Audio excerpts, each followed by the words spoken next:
बच्चियों के साथ गैंग रेप की घटना पर कौन सा ऐसा कानून बनना चाहिए? बच्चियों के साथ गैंग रेप करने वालों को किस प्रकार का सजा मिलना चाहिए और किस प्रकार से उनको दंडित किया जाना चाहिए, जिससे पूरी दुनिया जान सके कि भारत में जब ऐसा होता है तो भारत कितना कठोरता के साथ व्यवहार करता है। मित्रों, आज हम बात करेंगे दो दर्दनाक घटनाएं हुई हैं। अक्सर हम इस पर बात नहीं करते, आप भी बात करिएगा जरूर। पास या जिनके अगल बगल बच्चियां होंगी वह निश्चित सुनिएगा और अपना सलाह जरूर दीजिएगा, क्योंकि अभियान तो चलाना पड़ेगा, सरकार को चेताना पड़ेगा, समाज को भी जागृत करना पड़ेगा। दो घटनाएं हुई हैं गैंग रेप की। एक घटना वाराणसी में हुई, जिसको प्रधानमंत्री माननीय नरेंद्र मोदी जी ने भी चर्चा कर दिया, अधिकारियों से पूछ दिया कि एक बच्ची जो एक सप्ताह तक लगभग अगवा होती है और लगभग 23 लोगों ने उसके साथ गैंग रेप किया और उसे बदहवास की अवस्था में छोड़ करके चले गए। दूसरी घटना कासगंज में होती है।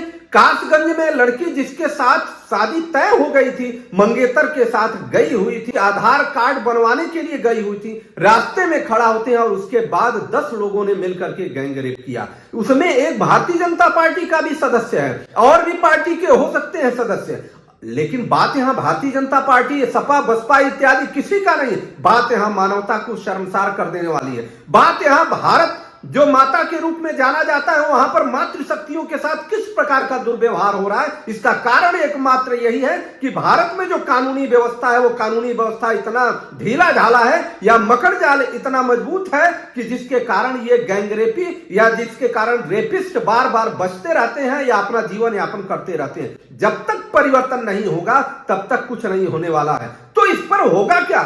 किस प्रकार का दंड का विधान किया जाए जिससे पूरी दुनिया आश्चर्यचकित हो? सबसे पहली बात है, गैंग रेप में जो भी शामिल है उसका सबसे पहला मेरा डिमांड है कि उसका लिंग काट दिया जाए। दूसरी बात, अगर उसको सजा निर्धारित करती है कोर्ट, तो उसके सजा के लिए उसको बीच चौराहे पर से लाठी से जनता पीठ पर के तब जाकर के दुनिया में संदेश आएगा। क्योंकि इसके पहले निर्भया कांड भी आप देख चुके हैं कि किस प्रकार से दुर्व्यवहार हुआ था और कितने वर्षों तक कोर्ट की व्यवस्थाएं चली।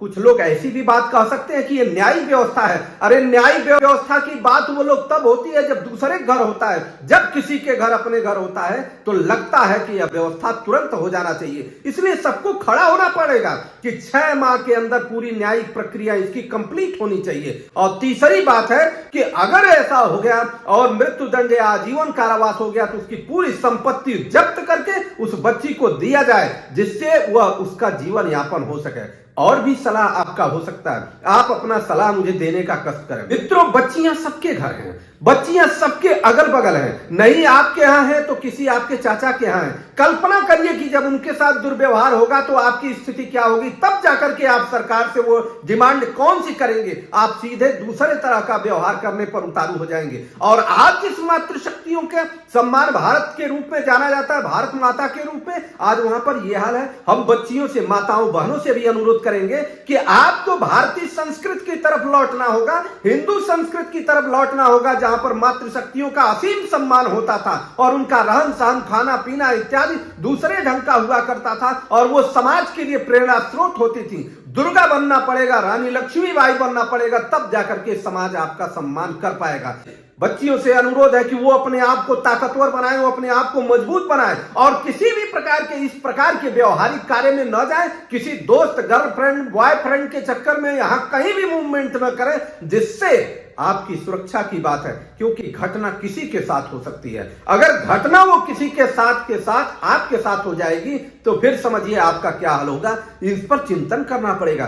धार्मिक संस्कृति जो हमारी थी, श्रेष्ठ संस्कृति थी, उसके अनुसार जीना पड़ेगा और हमारी व्यवस्थाएं श्रेष्ठ थी। हमारे राजनेताओं को भी सोचना पड़ेगा कि जिसके साथ आप फोटोग्राफी करवा रहे हैं, क्या वह वाजिब व्यक्ति है? वाजिब व्यक्ति नहीं है तो निश्चित रूप से आपके ऊपर भी प्रश्न चिन्ह उठेगा कि आप कौन हैं, आप किस प्रकार के लोगों के संगत से चलते हैं। समाज से दुराचार तभी समाप्त होगा जब तक कठोर कानून नहीं बनेगा।